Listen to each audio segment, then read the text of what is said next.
Hello everyone, my name is Mehek. I hope you guys are doing fine and safe, and I hope you guys are reading. For those of you who are coming back, welcome back. I wish you all a happy new year. I hope the new year is fulfilling for each one of us and it is filled with great books. I'm really excited to be picking up some amazing books this year. And before we move on to the book, just wanted to say thank you. I think we're more than 100 subscribers now, 103, I guess, and I'm thankful to each one of you who come and view my reviews, and you come back saying thank you for sharing, or we picked up this book based on your recommendation. It means a lot to me, and I think you guys are doing me a favor because you are motivating me to read more and come here and share my thoughts. So thank you so much for doing that. Coming to the book, it's called The Serendipity Mindset. It's by Dr. Christian Bush. It's the art and science of creating good luck. I think a perfect book to be starting with. I The title really made me curious, and that's the reason I picked it up. First thing first, what do we understand by the word serendipity? Now, it is actually occurrence of events that happens by chance that leads to a happy or a beneficial outcome. For example, you miss your flight or your train and you find the love of your life at the airport or station. Or you remove a coat that you have not worn from a really long while and you find this 500 rupees note in the pocket. That particular moment is called the serendipity. Now, that is what this book is all about. The author is basically trying to tell us that, although we have our life planned and everything, but every day there is something unexpected happens, that might change the course of your life, or that might result in some greater difference.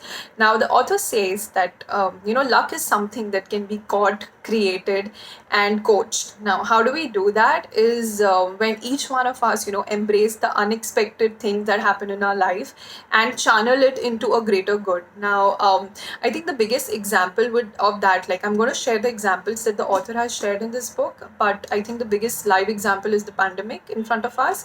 Although each of our life got affected and people suffered a lot, but I also know a lot of people who emerged out victorious in a way in this situation. Like, today we have home bakers, home chefs, and people who have are releasing their own podcast, and they're doing some really amazing stuff which they kind of found themselves doing in the lockdown because of the ample of time that they had, and now they're doing it as a full-time opportunity that they have pursued the thing.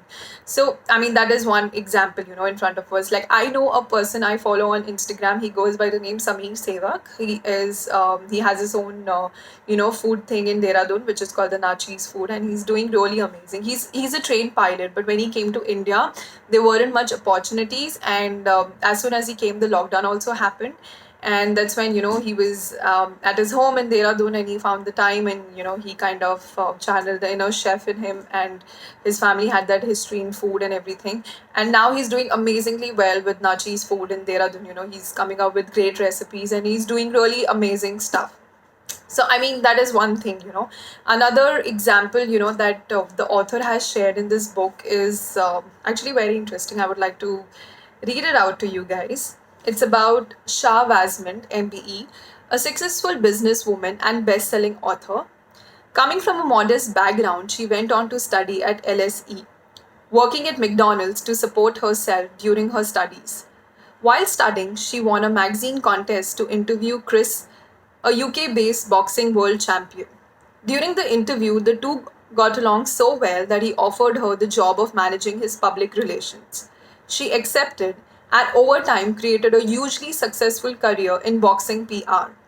With no previous experience in the area, she went on to set up her own PR firm in London, among other things, managing the launch of Dyson vacuum cleaners. So she went into a situation, and something unexpected came her way, and she gave her best shot, and life completely changed for her.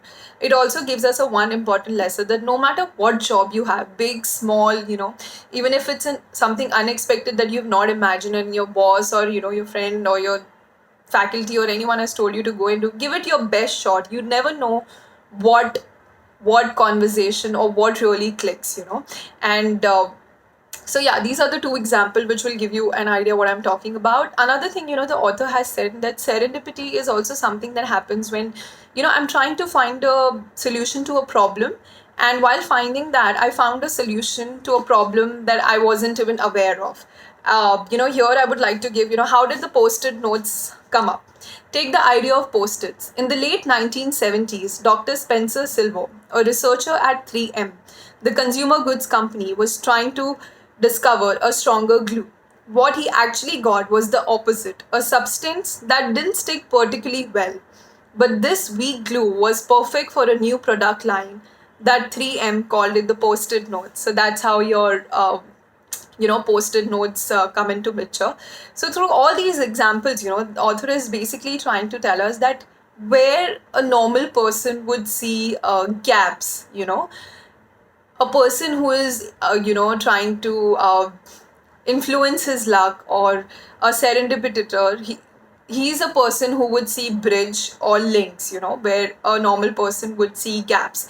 So the author is trying to tell us that by smart luck, and by having this serendipity mindset, we will be able to connect dots and influence the unexpected in our life. While blind chance plays a major role in our life, like the blind luck plays a huge role, but there's also something wherein you can like smart luck, wherein you can influence the unexpected and you can make the most of the situation. Now the author has also, very nicely, there are a lot of exercises in the book that helps you to, basically navigate through the unexpected that happens in your life, or how to trust your gut instincts more, and basically to put your extrovert muscle at exercise. So that was something wherein I found challenging, because I'm a person, who's always, like, the author has clearly said this one point, that it's very important to strike a conversation with the person sitting next to you. You never know what, which conversation leads to where. And for me, I'm a person who's always, in her books, so that, I found it challenging. But the exercises are really good. You would see, and you would, as you evaluate your own self, you would see that, which area you can work better, and it basically, channelizes and, like I said, works out your extrovert muscles. The author has also, through these exercises, stressed on the importance of networking. Now when I did my MBA, our professors used to constantly tell us, network. He used to always tell us, go and introduce yourself to the speakers or to the host before the start of the event or after the end of the event. Even if you're a student, you have no experience, just go and introduce yourself. If you like their work, or what are you doing, what are you studying, and you really enjoyed the talk, something like that. I remember when I was in Monaco, I read an author's book, and I was so moved by his book, and I, just thought, just to find him on LinkedIn and send him a message about the book. And I was surprised that he actually replied. So, again, the author has mentioned a lot of tips on how do you network and how do you go and talk to people, and which is really important, because you never know what conversation clicks, and where the discussion ultimately leads to, and what opportunity it might open for you. Like, my favorite exercise, has to be about how one can introduce them. I will just again read it out. When Ollie Barrett, founder of multiple businesses and super connector based in London, meets new people, he casts several hooks that enable potential overlap. So when someone asks you, what do you do, what all, what you can reply, instead of just saying, okay, I'm an entrepreneur, basically. So if he gets asked, what do you do, he will answer something along the lines of, I love connecting people. I set up a company in the education sector. I have recently started thinking about philosophy, but what I really enjoy is playing the piano.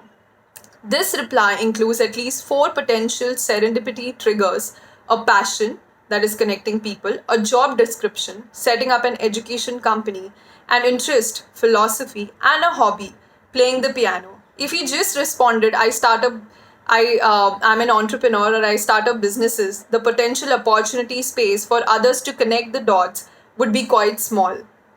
So that is what, like, when someone, how you can make your introduction interesting. So tips about that is basically in this book. So yeah, there's one more thing that I would like to share it with you guys. The last quote. uh, the author says, every missed flight becomes an opportunity for love, meeting an investor, making a friend, you name it, if you speak to the person next to you. So, no, the crux of the book being, that The book basically gives you a hope. It tells you to navigate through the unexpected in life, or to emerge out victorious whenever life throws something at you that you're not ready for. So through these exercises and examples that the author has shared with us, he's basically trying to motivate us and urge us that no matter what life throws at you, you should be ready, you should be prepared how to turn or switch that situation in your favor. By first A, which is very difficult for me, be extrovert and talk to the person next to you. Have that courage, pick up the phone, have a conversation, strike a conversation with people. So yeah, that is what this book is all about. A great read. I would just recommend to each one of you guys. The exercises are really amazing and the examples are really motivating, and yeah, all in all, a great read. So I hope you guys pick it up, and if you have read, let me know. Next week I'm going to see you with another book, and till then, take care and happy reading, you guys. Bye.